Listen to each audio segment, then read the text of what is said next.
Gracias a todos. Hoy vamos a profundizar algunos conceptos acerca del texto de Egon Guba y Egon Lincoln, que es el texto Competencia de Paradigmas en la Investigación Cualitativa. Es otro de los artículos que ustedes tienen para poder desarrollar el trabajo práctico y sobre el cual, según manifestaban, hay algunas dudas, ¿sí? Vamos a rescatar en este caso algunas cuestiones centrales de este texto, ¿sí? Tales como, bueno, qué es lo que se entiende por paradigma, una breve noción histórica de cómo se van desarrollando estos y las características principales referidas a las tres dimensiones que definen Guba y Lincoln para cada uno de los paradigmas.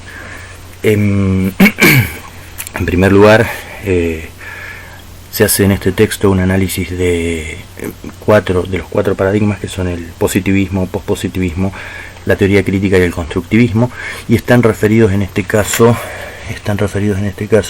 al punto 1.2 del programa, que es el de paradigmas de investigación, ¿sí? Bien, en el texto de Guba y Lincoln de 1994 empiezan ambos autores definiendo el paradigma como, en este sector,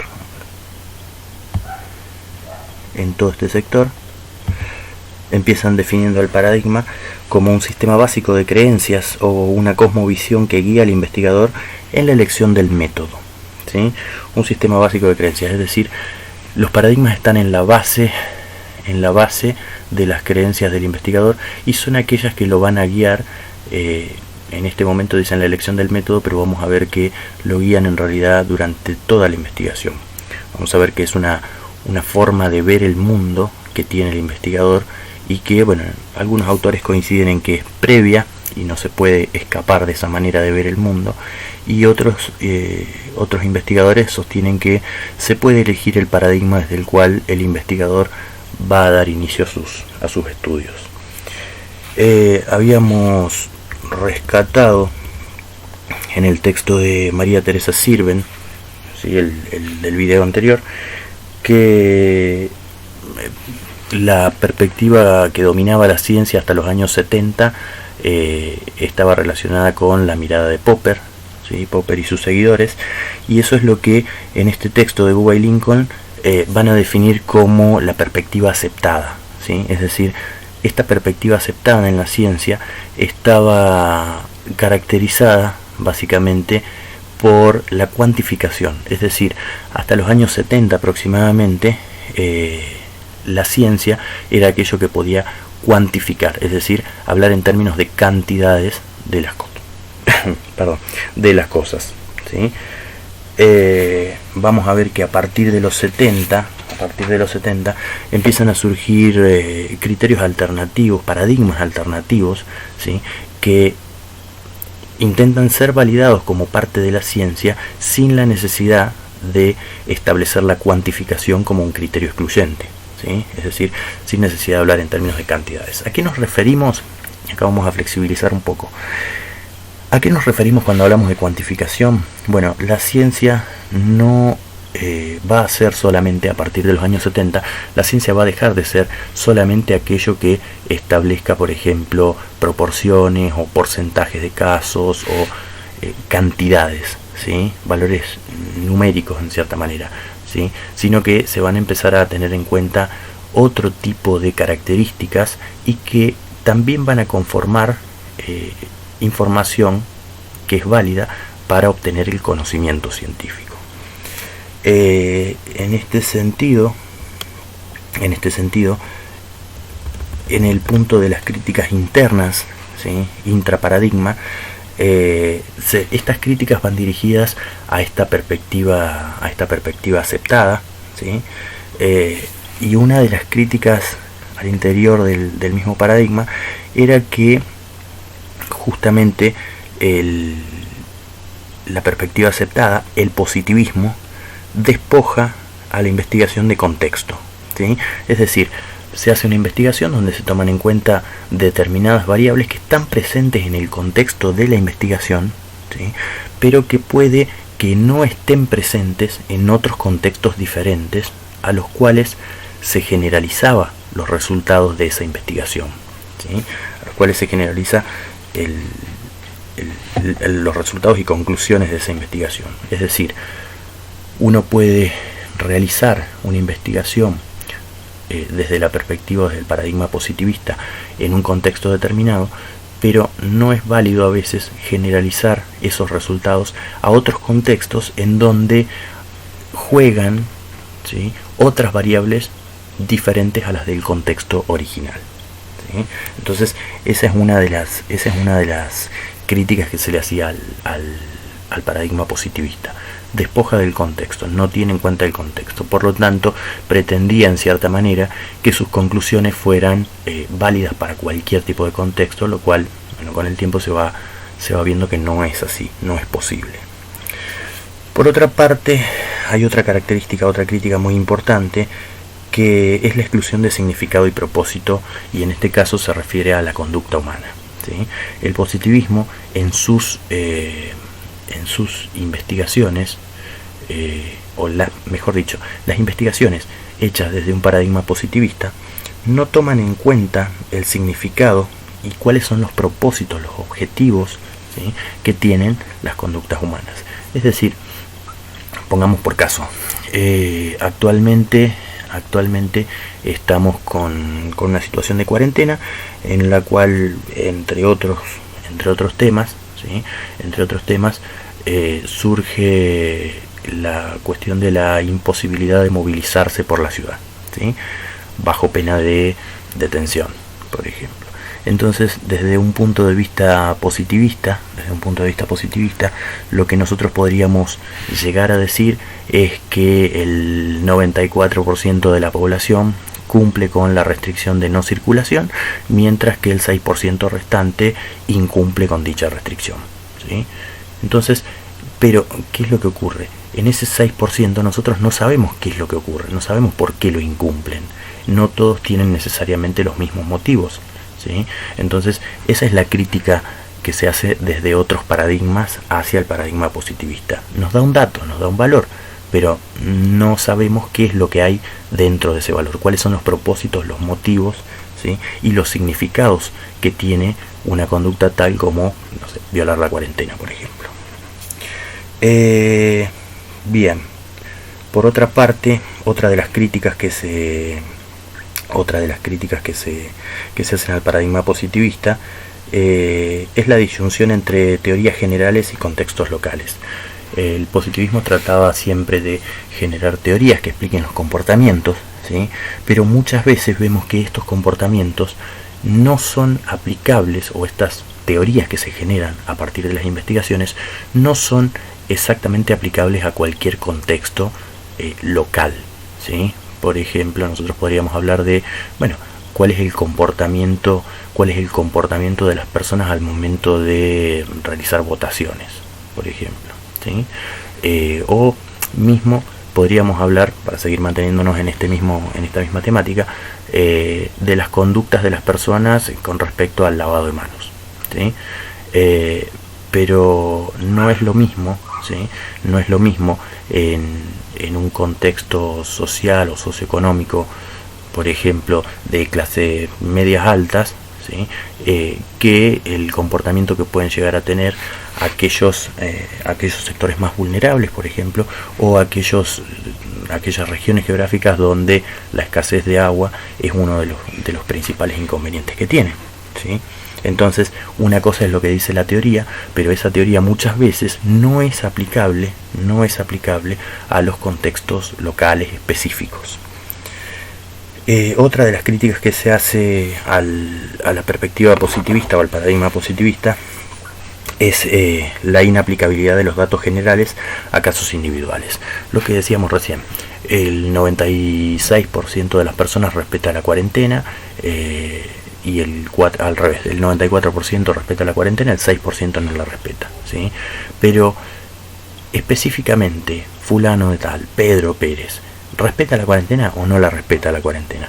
No lo podemos saber a partir de esos datos, ¿sí? Entonces, no se pueden aplicar esos datos generales a cada caso individual. Yo no puedo determinar cada caso individual. Justamente, bueno, ya vamos a ver que el uso de las estadísticas es una de las armas más fuertes del positivismo, ¿sí? La cual ha implicado múltiples avances, ha creado muchísimos avances, ¿sí?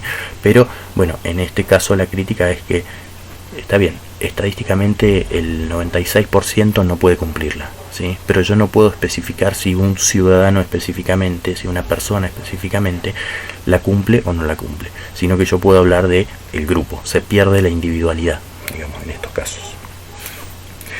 Otra de las críticas que hay es que no está la dimensión de descubrimiento, ¿sí? Que es habíamos hablado en el texto de Teresa Sirven, que es el contexto en que surgen los problemas, las hipótesis y las herramientas metodológicas para abordar la investigación, en qué contexto, en qué situación se dan, ¿sí? Y justamente, bueno, está en relación con el primer punto, la primera crítica, que es despojar del contexto a la investigación, ¿sí? En este caso no importa de qué manera se genera una hipótesis, ¿sí? El tema es, desde el positivismo, poner a prueba esa hipótesis para ver si es verdadera o es falsa, nada más. Entonces se pierde, digamos, esta dimensión del descubrimiento, que puede llevar la investigación o puede orientar la investigación por otros caminos diferentes y muchas veces más ricos también.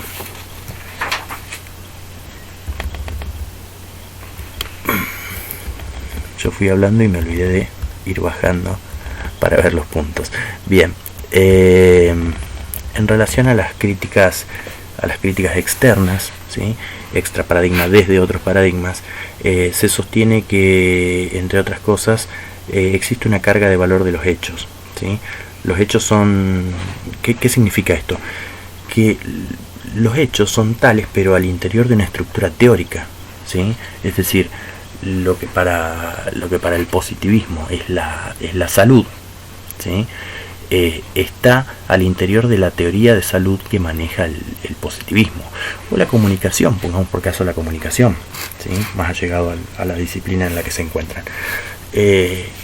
La comunicación es tal al interior de una estructura teórica, donde la comunicación desde un marco teórico es definida de una cierta manera, ¿sí? Ahora, nosotros vemos actualmente, por ejemplo, que la comunicación puede ser definida de diferentes maneras. De hecho, la definición de la comunicación históricamente se ha ido enriqueciendo cada vez más, ¿sí?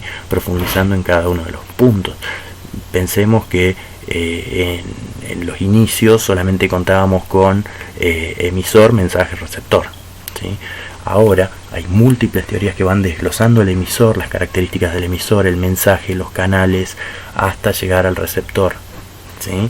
Y la decodificación de ese mensaje. Entonces eso requiere de miradas alternativas, perspectivas diferentes, ¿sí?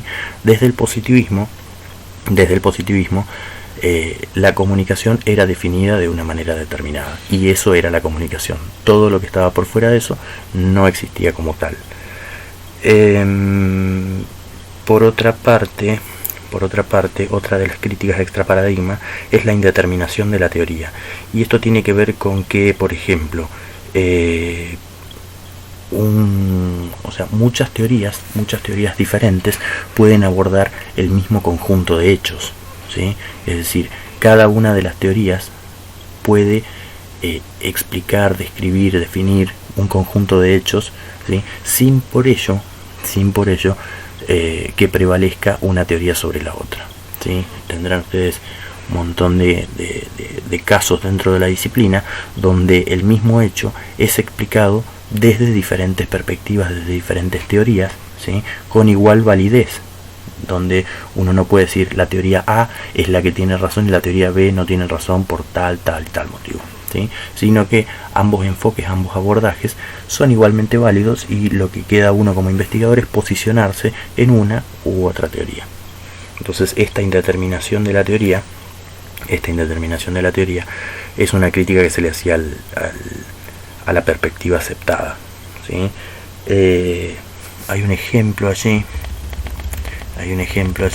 que es el que está remarcado en este sector, ¿sí?, con el tema de los cisnes blancos, y dice: allí donde 1.000.000 de cisnes blancos nunca pueden establecer con absoluta certeza la proposición de que todos los cisnes son blancos, uno solo que sea negro puede falsificarla o falsarla completamente, ¿sí? Entonces, bueno, ahí vamos a ir viendo qué es lo que ocurre con esta indeterminación de la teoría, ¿sí? ¿Qué es lo que ocurre con esta indeterminación de la teoría? Justamente, y al respecto, Popper, que está mencionado también en el párrafo, sostenía esta cuestión para poder después introducir modificaciones al positivismo. La idea es pensarlo de la siguiente manera: si yo les digo a ustedes, veo un cuervo y ese cuervo es negro, veo 2 cuervos negros, veo 10 cuervos en San Luis, son todos negros, salgo a recorrer la Argentina, provincia a la que voy, provincia donde veo cuervos y esos cuervos son negros, salgo por distintos países en el mundo, todos los cuervos que veo son de color negro. ¿Cuál es la conclusión? ¿Cuál es la teoría? Inicialmente uno diría: todos los cuervos son negros, ¿sí? Ahora bien, yo, al no haber examinado absolutamente todos los casos, es decir, yo he visto solamente, en el mejor de los casos, todos los cuervos que están vivos en este momento, ¿sí?, y todos son negros, pero eso no significa que haya nacido y muerto ya un cuervo que sea marrón, ¿sí?, o que aún no haya nacido un cuervo que sea marrón, bajo, no sé, el supuesto de una mutación, por ejemplo, ¿sí? Entonces, con un solo cuervo marrón que aparezca, mi teoría puede caer, ¿sí? Vamos a ver que bueno, hay después autores que relativizan esto y dicen: bueno, un solo caso no es suficiente para voltear una teoría completa, ¿sí? Pero básicamente la idea es esta. Tendríamos 2 teorías diferentes, por lo menos. Una, que todos los cuervos son negros, bajo la evidencia de que todos los cuervos que yo he observado son negros, y otra teoría es que todos los cuervos pueden llegar a ser negros, excepto que salga uno de otro color, nazca uno de otro color. Bien. Por otra parte, otra de las críticas que se hacen es la carga de valor de los hechos, ¿sí?, donde el positivismo sostenía que las teorías deben ser objetivas, ¿sí?, pero cuando uno indaga en las diferentes teorías, vemos que las teorías en realidad contienen valores, ¿sí?, contienen valores, y los hechos son analizados o son vistos a partir de esas teorías, ¿sí? Por ejemplo, una distinción básica desde la filosofía era la concepción del hombre. Por ejemplo, ¿el hombre es naturalmente bueno o es naturalmente malo? Hobbes tenía una teoría y Locke tenía otra teoría diferente, ¿sí? Y justamente estas teorías eran contrapuestas, ambas tenían sus argumentos y ninguna podía prevalecer sobre la otra, ¿sí? Es decir, pensar que el hombre es naturalmente bueno, pensar que el hombre es naturalmente malo, implica una carga de valores al interior de esa teoría, y eso es lo que, digamos, se le criticaba en cierta manera al positivismo, que el positivismo decía que sus teorías no incluían los valores, cuando en realidad no puede haber teoría que no contenga ningún tipo de valor, que sea totalmente objetiva. Por otra parte, otra de las críticas es la naturaleza interactiva de la diada entre investigador e investigado, o investigador y el objeto de investigación, ¿sí?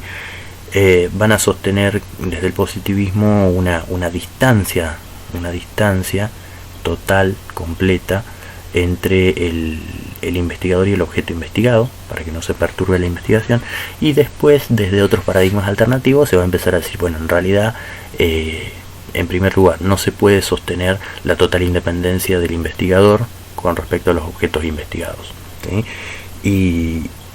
Y por otra parte, van a sostener también que el conocimiento se va construyendo en esa interacción, ¿sí? No solo están ligados investigador y el objeto investigado, sino que esas conclusiones se van construyendo, ese conocimiento científico se va construyendo en la interacción. Piensen ustedes, por ejemplo, Piensen ustedes, por ejemplo, en si tuviesen que hacer un reportaje, a alguien o a alguna persona que les desagrada demasiado, ¿sí? ¿Es fácil mantener la objetividad? ¿Es fácil distanciarse de ese objeto investigado? ¿O pueden llegar a surgir algunas preguntas que tengan que ver con sus valores? ¿Sí? Es un acto, digamos, que es muy difícil de manejarlo. Pero bueno, por este lado va otra de las críticas, digamos, al paradigma positivista. En relación a la naturaleza de los paradigmas,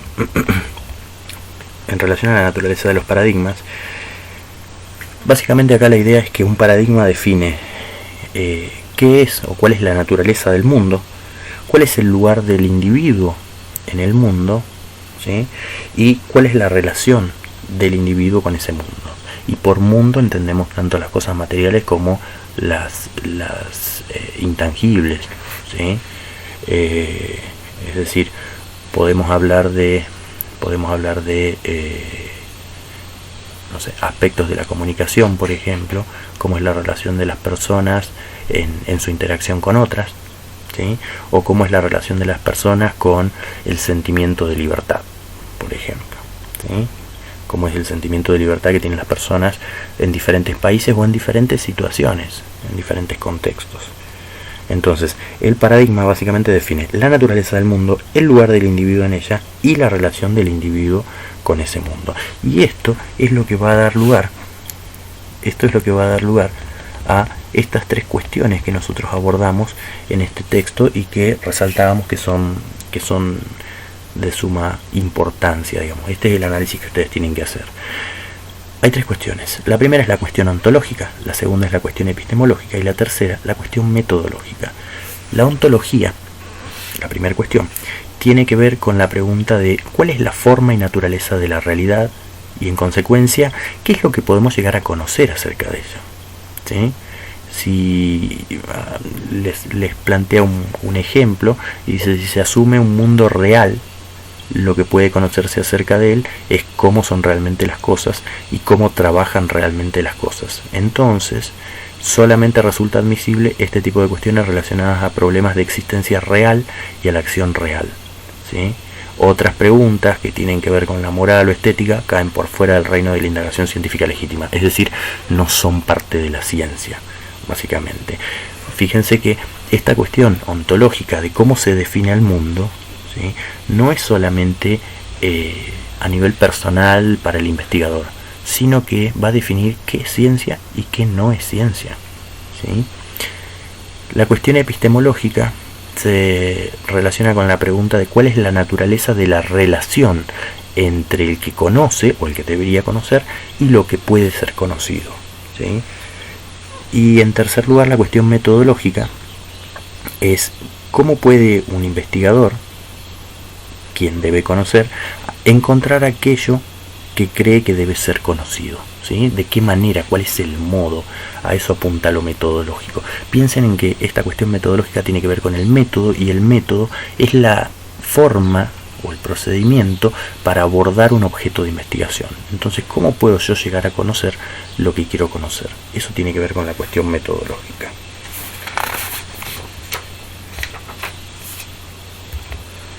Bien.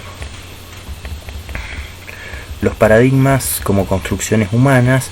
En este apartado se rescata básicamente o se justifica el surgimiento de paradigmas alternativos, porque dicen, bueno, si los paradigmas son construcciones humanas, entonces ninguno puede ser unívoca e indefectiblemente correcto, ¿sí?, por encima de los demás. Al ser construcciones humanas, estos paradigmas pueden contener en cierta manera errores, ¿sí?, y esos errores hacen que pierdan la validez por la validez indiscutida sobre los otros paradigmas, ¿sí? Entonces uno dice, bueno, ¿por qué necesitamos más de un paradigma? En realidad no es que necesitemos más de un paradigma, es que hay diferentes maneras de ver el mundo, ¿sí?, y no hay una que sea más válida que las otras. Lo que vamos a ir viendo acá es que, si bien las críticas se hacen al positivismo, el positivismo es un paradigma más que uno, digamos, desde el cual un investigador puede llegar a actuar, ¿sí? Pero lo que se quiere destacar con esto es que el positivismo no es el único paradigma, ¿sí? No es el único paradigma, sino que existen otras maneras de ver el mundo, por ende otras maneras de hacer ciencia. Y en este sentido, bueno, acá se destaca un poquito cuáles son las creencias básicas de la perspectiva aceptada, es decir, del positivismo y de los paradigmas alternativos, lo cual está muy bien sintetizado, ¿sí? Está muy bien sintetizado en la tabla 6.1, que es la que nos interesa mucho destacar. Fíjense que tienen los distintos paradigmas: el positivismo, pospositivismo, teoría crítica y constructivismo, y para cada uno de ellos se analiza el aspecto o la cuestión ontológica, la cuestión epistemológica y la cuestión metodológica, ¿sí? La ontología, recordemos que responde a la pregunta de qué es el mundo y qué es lo que se puede conocer del mundo, y en este caso positivismo y pospositivismo van muy asociados, digamos. El pospositivismo es un avance o una evolución de lo que era el positivismo. Entonces, si nosotros analizamos un poco esto, vemos que en el positivismo había un realismo ingenuo, ¿sí? ¿Qué significa un realismo ingenuo? Que la realidad era real y era aprehensible, es decir, podíamos acceder a la realidad y había una realidad que era única, digamos, ¿sí? O sea, hay cosas, esto es real y esto no es real. Esa es la distinción básicamente que hace, una cuestión muy dicotómica, ¿sí? Algo es o no es, ¿sí? El pospositivismo va a plantear un realismo crítico. Existe una realidad última, ¿sí? Existe una realidad última, pero solo aprehensible de manera imperfecta y de manera probabilística. Esto probablemente sea real. Lo que hablábamos recién de los cuervos negros. El positivismo diría: todos los cuervos son negros, porque lo que observo es que todos los cuervos del mundo que he visto son negros. El pospositivismo va a decir: con una alta probabilidad todos los cuervos son negros. ¿Por qué? Porque todos los cuervos observados hasta el momento son negros, lo cual no quita la posibilidad de que aparezca uno de otro color y cambie la teoría, pero probabilísticamente todos los cuervos son negros, ¿sí? Bien, en el caso de la teoría crítica y el constructivismo ya representan fuertemente paradigmas alternativos, ¿sí? Diferentes. ¿Por qué? En primer lugar, porque ya zafan o escapan de lo que de este realismo del positivismo y pospositivismo. Ya no consideran que hay una realidad real, ¿sí? Sino que, por ejemplo, para la teoría crítica existe un realismo histórico, existe una realidad que es virtual, formada social, política, cultural, económica y étnicamente, y por género y valores, que cristalizan el tiempo. Es decir, lo que es real para nosotros son procesos, se da a partir de procesos históricos. Pensemos por ejemplo en los derechos de las mujeres, ¿sí? Pensemos por ejemplo en los derechos de las mujeres. En este momento histórico, para nosotros están empezando a ser naturalizados, para todo el mundo están empezando a ser naturalizados, ¿sí? Pero 100 años atrás lo natural era que esos derechos como tal ni siquiera se pensaran, ¿sí? Entonces, ¿por qué? Porque históricamente, políticamente, económicamente, ¿sí? No se daba ese espacio para pensarlo, ¿sí? Se supone que, bueno, vamos a ir viendo que la teoría crítica implica una toma de conciencia, lo cual significa un mayor conocimiento del mundo, ¿sí? Entonces supone que vamos evolucionando en ese sentido. Pasa lo mismo con el derecho a votar, por ejemplo. En algún momento era natural que solamente votara la oligarquía, ¿sí? Lo natural era que solamente votara la oligarquía. ¿Por qué? Y porque históricamente, económicamente, socialmente, políticamente, ¿sí? Era la clase que manejaba todo. Entonces, por ende, se argumentaba que eran los únicos que tenían derecho al voto, ¿sí? Eso vamos viendo que a medida que se va reconfigurando la mirada acerca del ser humano, ¿sí?, que toda persona es un ser humano con derechos, se empiezan a modificar este tipo de cosas. Por ejemplo, empezamos a decir, bueno, si todos somos seres humanos y todos tenemos los mismos derechos, entonces todos tendríamos que tener derecho al voto. Entonces eso es lo que va movilizando a la sociedad a lo largo de la historia. Pero ¿qué significa que está cristalizada en el tiempo? Que en un momento dado nosotros pensamos, ¿sí?, nosotros pensamos que lo natural es esto y esta es la realidad, ¿sí? Y esta es la realidad. Pensemos en otro caso. Hay movimientos que tienen que ver con la defensa de los animales, por ejemplo, ¿sí? Hasta hace, no sé, 50 años atrás no se pensaba en esto, ¿sí?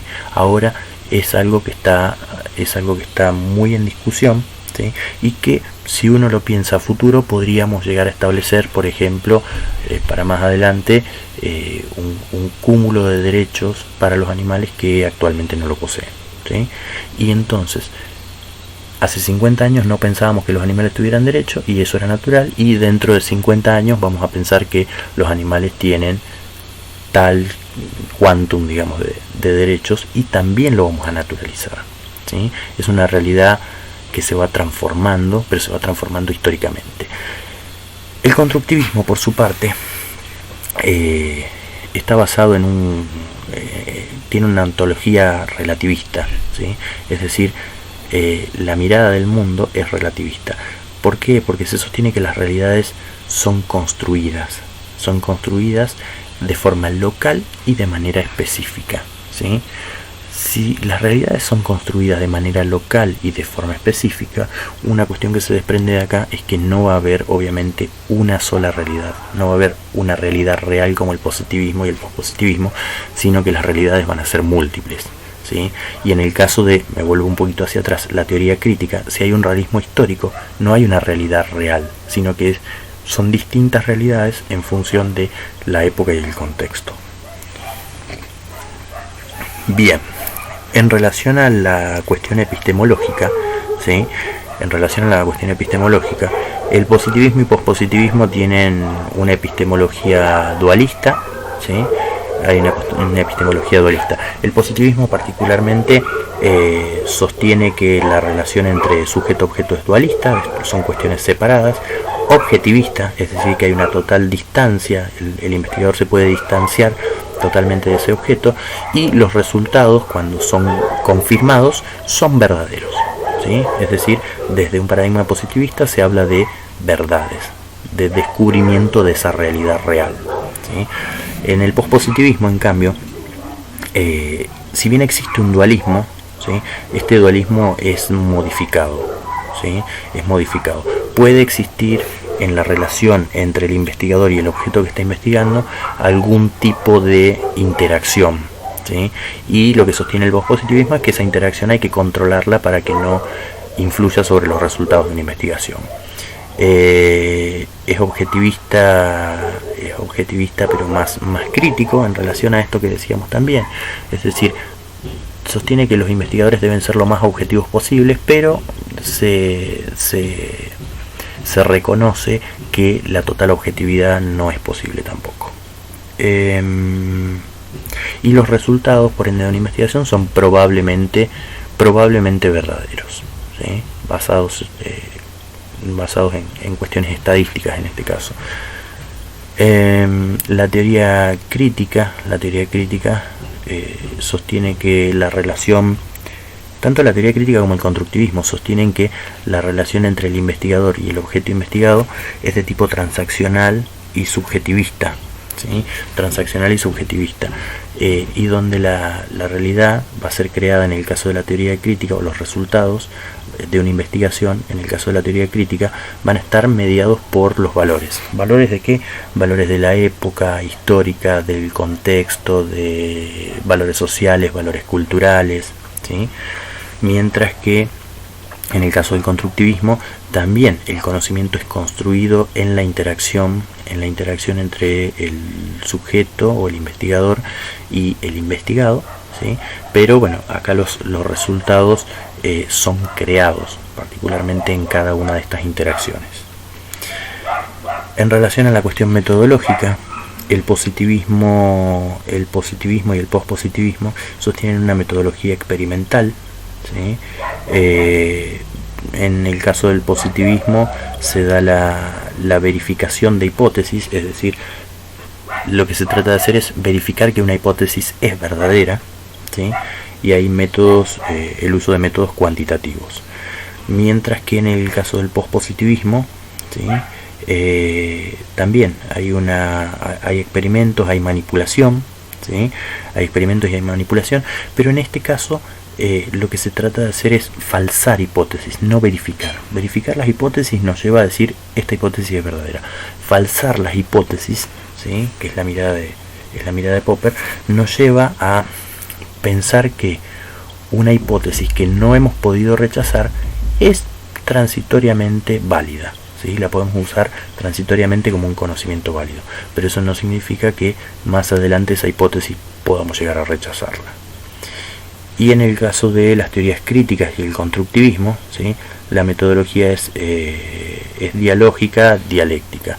Esto quiere decir que la manera de obtener el conocimiento se da en la interacción con otros, ¿sí? En la interacción con otros, donde dijimos en la teoría crítica el énfasis está puesto en los valores, mientras que en el constructivismo en la generación o en la creación o en la construcción de ese conocimiento. Bien, hasta acá es lo que más queremos destacar en este texto, ¿sí? Después, si ustedes siguen leyendo, van a ver que hay un análisis intraparadigma, donde ya se empiezan a derivar otras cuestiones a partir de este análisis principal de la ontología, epistemología y metodología, ¿sí? Puede llegar a ser un poco más ampliatorio, ¿sí? Puede llegar a ser un poco más ampliatorio. Recomiendo, si están interesados, que lo lean, ¿sí? Pero no lo vamos a incluir como una cuestión central. Lo que nos interesa de momento es que ustedes tengan esta distinción entre los 4 paradigmas en sus aspectos ontológico, epistemológico y metodológico, ¿sí? La tabla 6.2, que está en la página 13, la tabla 6.2 que está en la página 13, hace también un resumen de estas características de las posiciones de los paradigmas en tópicos prácticos selectivos. Por ejemplo, nos habla de cuál es la finalidad de la investigación en el positivismo y pospositivismo, que en este caso es las investigaciones desde el positivismo y pospositivismo tratan de explicar un fenómeno. Si nosotros lo podemos explicar, sabemos cuál es la mecánica y podemos por ende predecirlo y controlarlo, ¿sí? La teoría crítica, en cambio, tiene como finalidad criticar la realidad para poder transformarla, ¿sí? Y de esta manera emancipar a los sujetos que participan de esa realidad.